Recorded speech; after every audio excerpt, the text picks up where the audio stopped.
Hello and welcome to another edition of the CEBL Show, the official podcast of the CEBL. I'm your co-host, Sean Woodley, here with my fellow co-host. It's Amy Audibert. Amy, how's it going? It's going. We're officially 1 month under that June 24th start date. So it's going and it's getting better. Yeah, the vibes are good right now. Like, hold your breath because we've been through this before, but the cases are going down. Reopening plans are happening. June 14th seems like a pretty big day. Well, it remains to be seen about fans and stands and things like that. Maybe not right out of the gate, but hopefully at some point this summer, we'll get some fans and stands for CEBL games, and that'll be a freaking blast. I can't wait to finally find some semblance of normal. Speaking of abnormal, a bit of news this week that we should get into. Last year's summer series, while successful and awesome, was certainly abnormal in the way it was executed and the way things had to be done in light of the pandemic that was only a few months old at that point, which, boy, that seems like a long time ago. But to commemorate, to document, to reveal all that happened during the CEBL summer series, a documentary is going to be airing this Saturday at 1 p.m. on CBC, featuring all you need to know about what happened in the CEBL summer series. It's called Our Game. It was announced this week. Amy, how excited are you to sit down for this appointment viewing on Saturday? No, I'm like genuinely pumped up about it because and Sean, you were there and I was there and we actually got to be in the gym, but the whole thing was a blur. To be honest, It was, I was there for all 26 games and I can't wait to watch it and just like really, I've spent a whole year thinking I'm so lucky that I had 2 feet in the gym. If you're like me and you're a gym rat and you work in gyms and you've grown up in gyms and you spend your life in gyms and all of a sudden you can't go in a gym, right? It's weird and it's hard to explain, but even just like seeing coaches, seeing athletes, hearing shoes squeak, like I know it sounds funny, but like that's like sanctuary to people like me. And so I never took it for granted that I was able to have 2 feet in a basketball gym covering the sport, doing what I love to do. And so I'm so excited because I think this is going to, in some ways, kind of bring back that time. And kudos, like huge shout out to the CEBL. I know obviously we're biased, we're talking, but really like they were the first league in North America to get going last year. And I was so honored to be part of the team that brought that to the country and really the world. And now here we go again, where they may potentially be in Canada, right? Having fans in the stands. Because fans have not been able to go watch games. And here they are in the position to maybe do something that, and trust me, like Sean, I don't know about you, but as a fan, if I buy a ticket, like to go watch a CBL game, it is going to be like the highlight of my month. You know what I mean? Oh, so, yeah. I'm so excited. I know I kind of just went off there, but I'm really excited to see this because it took so much work for a lot of people. Like people don't realize, obviously we talk, behind the scenes. There's and I can't wait to see them all like on my TV. And it was just an incredible experience to be able to do that. So I'm to make a long story short, I love when people say that and they talk for 5 minutes. I'm really excited. How about you, Sean? How are you feeling about it? Well, Amy, first of all, we're in the podcast business. The more you can talk for 5 minutes at a time, that's the better. That's what you want. You want those long soliloquies. That's what we're all about here in the podcast game. But yeah, I'm super thrilled to watch it as well, because, you watch it from a certain perspective, which we were pretty steeped in sort of, watching the games and sort of analysis and then getting ready for the next game. I know for you did every single game. The prep for you was out of control. The amount of work you were spending just sort of knowing the players. I'm fascinated to see what was going on with the players behind the scenes, the hotel rooms and the sort of backstage, the practices, things like that we didn't even really get a chance to look at all that much. That's going to be fascinating to me. And then just all the sort of mechanics and, some of the trailer bits with Mike Morreale, head in hands in his room, sort of figuring out, are we going to do this thing or not? Like, what's going on? Some very good editing by Ward One Studios to build up the tension for the thing that we know the outcome of. But it left me thinking, like, is it happening? Does it end up happening? Like, is this like this spoiler alert? Like, is the series actually going to go down? So very good. And I would say the whole time, sorry, Sean, but the whole time it was happening too. It was like every day, like, are we gonna play today? Like, is this going to be the day? And I didn't want to cut you off, but I do remember walking into the championship Sunday and just being like, one more game. Let's just get through it. And like this sense, I remember that ball going up and just being like, oh my gosh, like this series happened. And it was like, not just that it started I don't remember. Oh, it was like, I think it was the 25th of July, maybe. Yeah, late July. And yeah. And I remember thinking it was like every single day, right? Mm-hmm. That process too was something that I'm really excited to watch. Like you said, it wasn't just like, all right, we're started, let's go. It was constant keeping up maintenance and making sure things were doing right and protocols were being adhered to. Yeah, absolutely. It was a serious undertaking, a well done one, and I can't wait to see it all documented on film. Again, on Saturday, CBC, 1 p.m. Yes, it might be nice outside, but you should abandon going outside. Say screw it to any family members you might want to have a backyard visit with, and instead watch our game on Saturday, CBC, 1 o'clock. It's going to be awesome. PVR it if you must, or watch it on the CBC Gem app afterwards if you miss it. But don't miss it. Don't be one of those people catching up after the fact. That's ridiculous.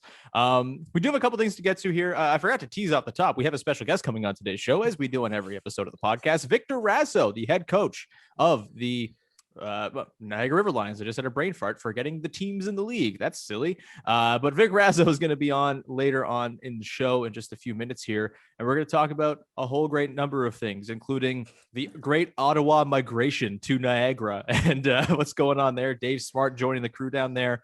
Lots of big names, and that's going to be a ton of fun. We'll catch up with Vic in a sec. We will certainly be talking about one signing that happened in the last couple of weeks since last we spoke here, Amy. Phil Scrubb is going to the Niagara River Lions after spending part of last year's summer series with Ottawa before leaving. The French preseason was starting up early, so he had to leave in the middle of the summer series last year, but they're going to have him this year in Niagara. Very exciting news if you're a Niagara River Lions fan. Phil Scrubb is, of course, national team basketball royalty, U Sports royalty. He won the title, the U Sports championship, all 4 years I was at Carleton, and I think he threw in a fifth one for fun the year after. Very, very good at basketball, as it turns out. Got some national team runs, summer league, all the stuff. What do you think this signing means now for the River Lions, who continue to stack up that roster? Well, that's it, right? Like, this is another huge acquisition, but they've done a great Jalen Bab-Harris and Olu Ashley. Like, they've went and got and like Xavier Snead and Javin Delorier. Like, they've continued to get like a lot of really good names around this league. But Phil, see this is my tea, because we are going to get all the tea. It's why I love recording every 2 weeks. A lot seems to happen in 2 weeks, and then it's like lots transpires. Yeah. But it's like, it's not something you want to do every day, but every two. So in the last 2 weeks, we're like Phil Scrubb, but let's also get into Dave Smart. Like, there's definitely there's some stuff. It is, I don't know how Ottawa's feeling. I know we're gonna ask Coach this, but these two teams play the first game of the season, and I know it's circled.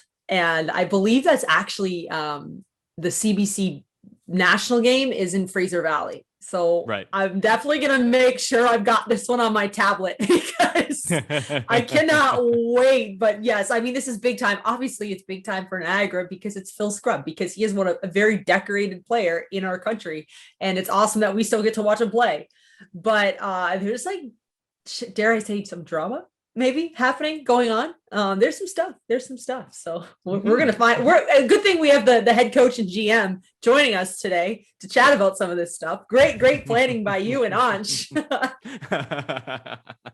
Yeah, it's very exciting times. The River Lions are certainly, I mean, for me, it's hard to predict, right? Because we don't know what the final rosters are going to look like. We don't know what last second signings are going to happen. But if you're like asking me for some reason, gun to my head, why are you holding a gun to my head to ask me about a basketball thing? But if you were doing that hypothetically, I think I would say the River Lions are the favorites to win going into this season because of the collection of signings they made. Not to mention the last couple of weeks, Bell-Haynes, a fixture for the River Lions, won the Offensive Player of the Year in the BBL over in Germany. Like, that's a real team. And Bell-Haynes is awesome. And you add Phil Scrubb, you add Javin Delorier, you add all these guys.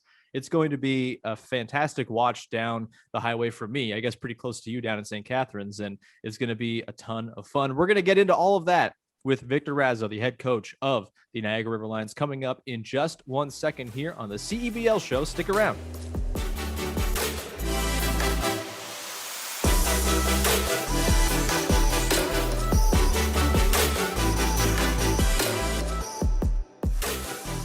All right, joining us now on the CEBL show is the head coach of the Niagara River Lions. It is Vic Raso. Vic, how's it going, man? Hey guys, it's going well. Just getting ready for the season and the uncertainty of it, and just trying to be as prepared as possible to adjust to absolutely anything, and really just getting focused on exactly what we think is going to happen, and then if things change and our world gets turned upside down, then we just adjust from there. But being flexible, I guess. Yeah, I mean, we talked about this 2 weeks ago with Ryan Schmidt of the Honey Badgers, and just sort of the very sort of uncertain nature of going into this season, combined with the fact that you only got 6 games to coach your team last year. You were together for maybe a month at the most between training camp and actual games. We get a longer season this year, obviously, if things go to plan, 14 games, which is something. But you were saying off air before coming on, you just want to coach more games. You haven't coached enough games. Ryan was talking about how he's just thrilled to get a little extra runway to kind of put his imprint on the team and get to know his team this year. Are you feeling kind of the same way? Oh yeah. I mean, I'm super excited for training camp and the lead up to it, like now and in, the past handful of weeks, just doing film sessions with the guys and getting to know them and really building, being able to build a base with fundamentals where we've got time to teach, and it's not such an accelerated, like we had what, 6 days of training camp last year, but it was 6 days right into, 6 games in 10 days or 11 days. This year, there's time in between. We can really have a real training camp. We can put in fundamentals. We can, learn the guys. We're all going to live together. So we're going to, really get an understanding of who each other are. And it's actually going to be coaching. Like last year was coaching, there's no questions about it, but it was a tournament. And, it really favored people who are prepared for a tournament, as opposed to someone like myself who tried to bring the same approach I brought to the first season into a shortened environment. And I learned so much because of it, so many things I would do differently. But yeah, I mean, I'm like Ryan, I'm excited that we're doing this for real this time.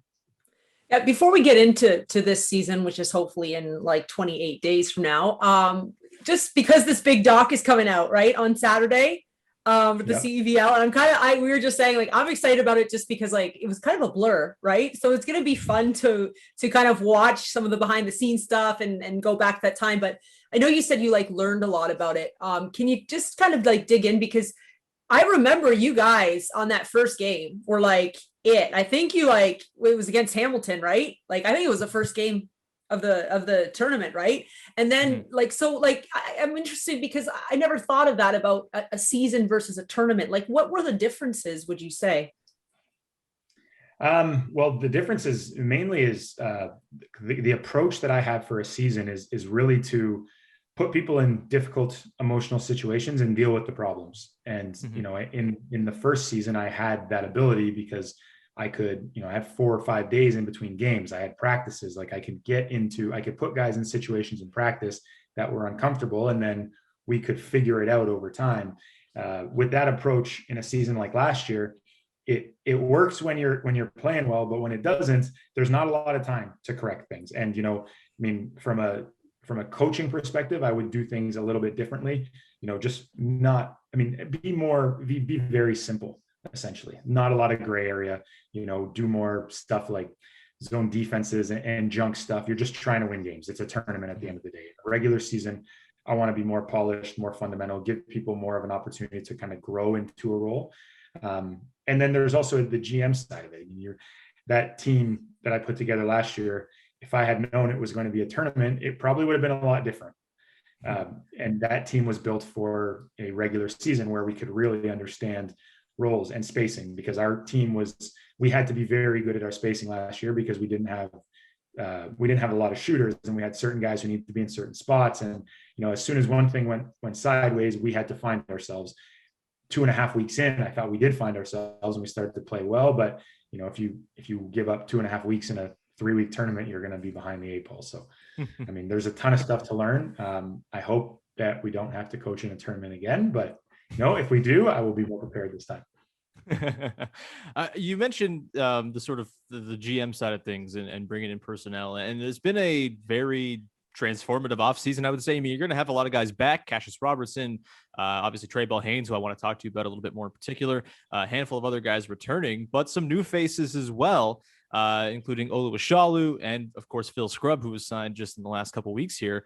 I want to start with Olu because the first couple of years, you've been really built around Sam Muldrow. And, I believe he won Defensive Player of the Year in his first year in the league, blocking, 4, 5, 6. I saw a game where he blocked 8 shots once. Like, you kind of built your entire defense around him, kind of mopping things up.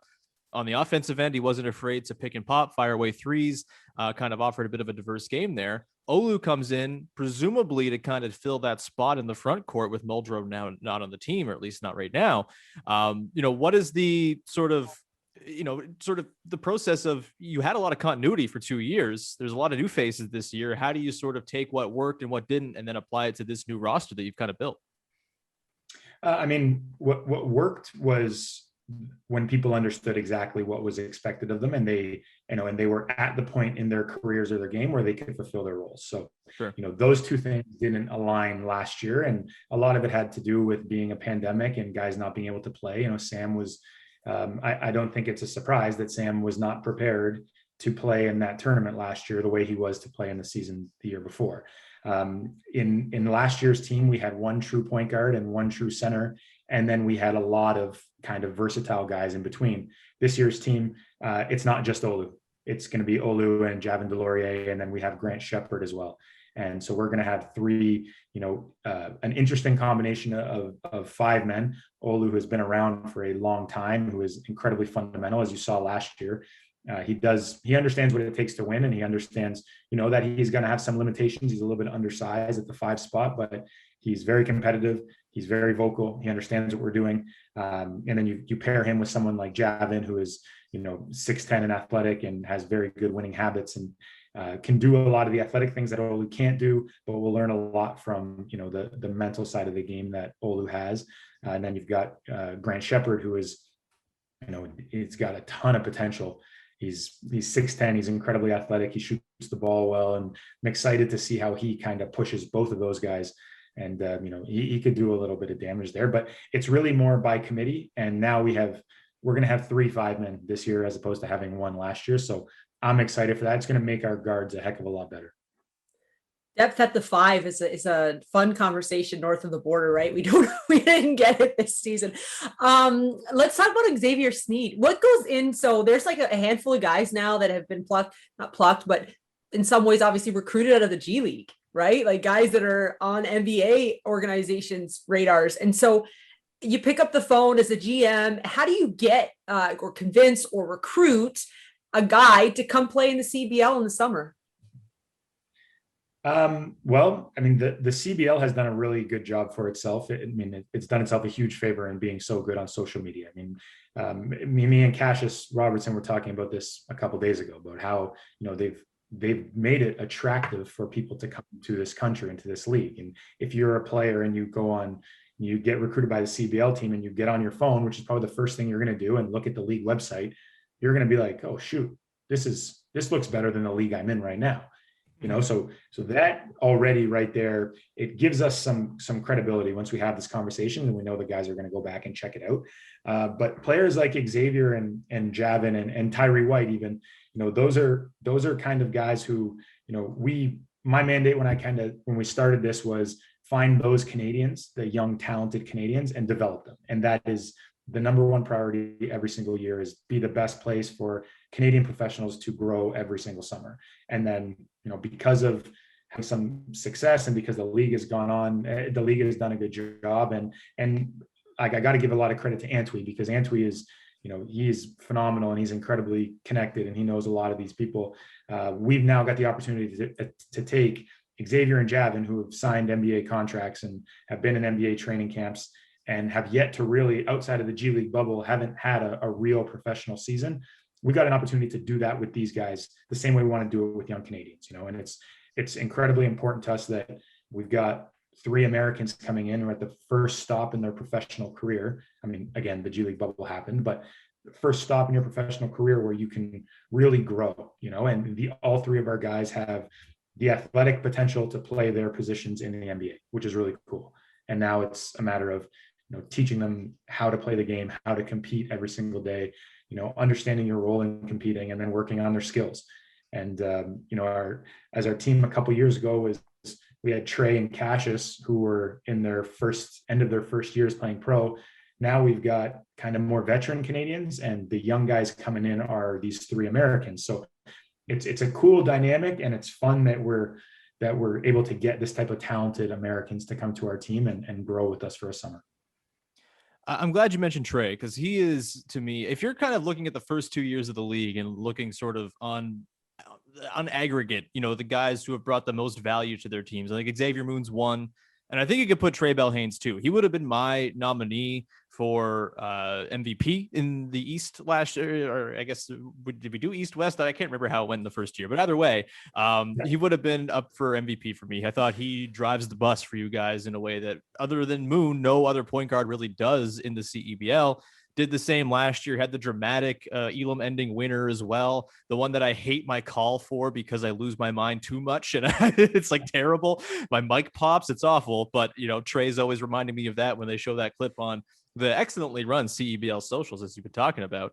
And then he just goes and wins BBL Offensive Player of the Year over in Germany. The Bundesliga is no joke. He, I believe, very recently completely punked Bayern Munich. Like, it's he's had some success that I don't know if anyone really expected for him coming out of Vermont. His career has become super successful. He had the G League run with Wisconsin. Now he's making money overseas, maybe in line for a big contract with a bigger club next year based on his work this year. Can you speak to sort of the development of Trey since he kind of entered your program? And do you think your program's had any sort of part? Obviously, most of the credit goes to him and the work he's done on himself, but do you feel like you've played a role in sort of helping him level up as a pro? Yeah, I mean, but if you look closely at Trey, so I got to know Trey a couple years ago. Before I recruited him to the River Lions, I didn't know Trey. But if you look at his resume, he might not pass the eye test because he's a smaller point guard who up until recently has not been able to shoot the ball, at a high clip, but he's always been successful. He was the player of the year at Vermont. I'm pretty sure Vermont won the championship while he was there. They made the NCAA tournament. Trey's always been kind of the underdog, but who's not really an underdog, but he kind of looks like the underdog. So you don't really know how tough he is or how competitive he is. He's not a barker, he doesn't talk a lot. But I'm incredibly proud of him. And he knows that too. I mean, I was telling, we were doing a school visit, Trey and I, the other day, a virtual school visit. And I was telling the class that Trey is an awesome person to have on this call, because when I met Trey 2 years ago, he had just got cut from Frankfurt in Germany, and he had rolled his ankle and it wasn't going to work out. And his first professional stop was in a league that everyone told him was a little above his head. And he came back home, had a quick stop with the Milwaukee Bucks G League team.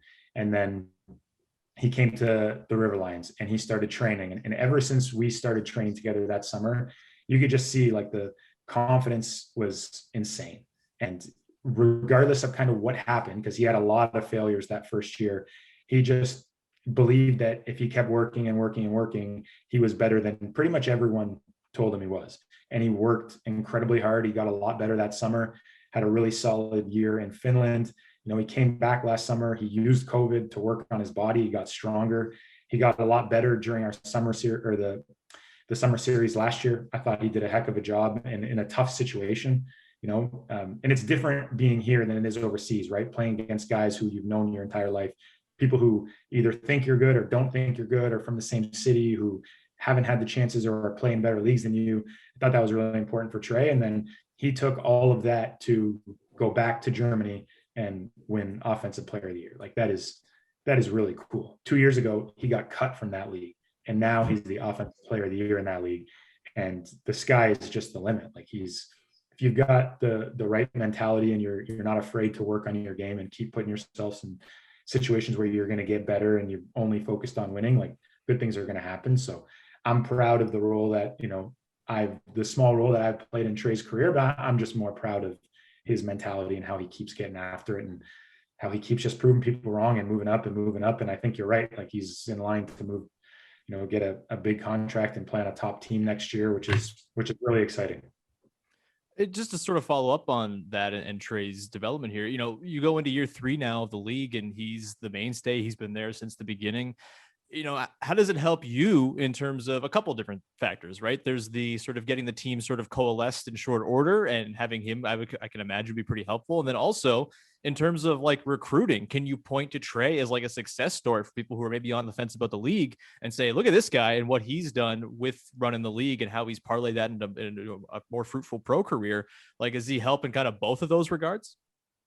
I mean, absolutely. Like the league grows based on shared experiences, right? And once you understand what the league is and what it's done for other people, players, but agents as well, will look at it and say, well, I want that for my guy too, right? And because Trey has had so much success, because Cassius had so much success, right? Like Cassius's career has gone up incredibly well. Like, I mean, he went Germany, stayed with us for a summer at the River Lions, only played a handful of games, but trained with us all summer, then went to Italy, came back, had a great summer series last year. Again, learned a lot about himself, probably more as a leader than anything. And he took that and moved to Spain. Like, having those two guys has helped our program a lot. And in terms of going forward with, having Cash and having Trey, it makes a difference knowing that I've got, a point guard there who I can rely on. But at the same time, like, part of doing really well overseas is that there's a chance that he doesn't play for us, or he plays a limited role because he could, he earns a bigger contract and stuff like that. So, the better he plays, the better it is for us, the better it is for himself. But at certain point, it's like Trey might have gotten too good, or Cassius might have gotten too good. But, I mean, at the end of the day, that's not what it's about. It's about, first things first, is making sure these guys have an opportunity to get better in the summer, because it's hard for pros to find that. And we're better because of both of those guys. All right, Coach, it's time to get into the hard stuff. And a couple of the recent acquisitions, and it's going to come up, right? Like, I don't know if we're the first people to have this conversation, but I'm sure we won't be the last people. But so June 24th, season opener for you, happens to be against Ottawa, and Dave Smart obviously joining. And first, I want to start there. Executive coach and regional scout. Tell us a little bit about that title and what he's going to bring to the River Lions. Well, Dave is my coach, and he's been my coach since I went to Carleton, and we have a very close relationship. Like, he's my mentor. I bounce things off him. He tells me, when he thinks I'm doing things well, or when he thinks I'm doing things poorly. So, it just worked out that there was an opportunity for him to, do it in an official capacity for me, because, I mean, at the end of the day, Dave's won wherever he's gone, and he understands it at a ridiculous level. And being, he's not going to be at practice. He's going to watch some of it on film, and he's not going to be at games. But Dave he understands the intricacies of winning. And when I get in my own way, Dave will make sure I get out of my own way. And, we've got a relationship that's open and honest. And again, if I'm actually trying to do this, if I'm actually trying to win, why would I not tap into winning resources that are around me and be blind to it because of, it's where I went, or because of the perception that people have of Carleton. Like, I grew up the son of a coach who everyone told me I couldn't play. The only reason I made teams was because of my dad, and until I went to Carleton, and then no one said that anymore. But once I left, it was, the stigma of, you're a Carleton guy and this, that, and the other. I just want to win. And I know that there's a shared feeling there, and there's someone who's done it. And I mean, that's a huge reason why I, tried to get Phil this summer too, is because Phil is someone who I know really well. We were, co-captains our final year, but he's about winning things. And why would I don't want to cower to the people who will say, you're just, you're taking Carleton and moving it to Niagara. Yeah, sure. I'm taking winning and moving it here. I want to win. I don't want to beat around the bush at all. I want to win. So make it a little bit more difficult myself, having Dave in my ear every single day, but I want to make it the best for these guys to grow. really. I was just gonna say that's Coach Smart calling you right now, telling you to stop talking or you start giving out some secrets. That actually was him. Okay. See, That no, was- listen, Bring him on the I call. don't- Bring him on the pod. I don't. He's gonna get mad at me because I haven't responded to his text for 30 minutes, and he's gonna Yeah, some joke about how I'm not actually working. Blah, blah, blah. you can blame it on Oh, us. We know he doesn't love us media people anyways. What, and I would say, like, I don't think anyone, I think if anything, people are just like, oh gosh, Niagara, like, yeah, you're right. Like, you go get winners. Like, I don't know if people are faulting you for that, but you co-captains with Phil, how's that? And I know we've talked about this before, right? Like, because you've coached players that you've been your teammates before. How do you do that? How do you do that? And also GM. So, like, I mean, let's just like beat around the bush. Like, you're also talking about contracts and money and their careers. And how do you that's so unique. How do you do that?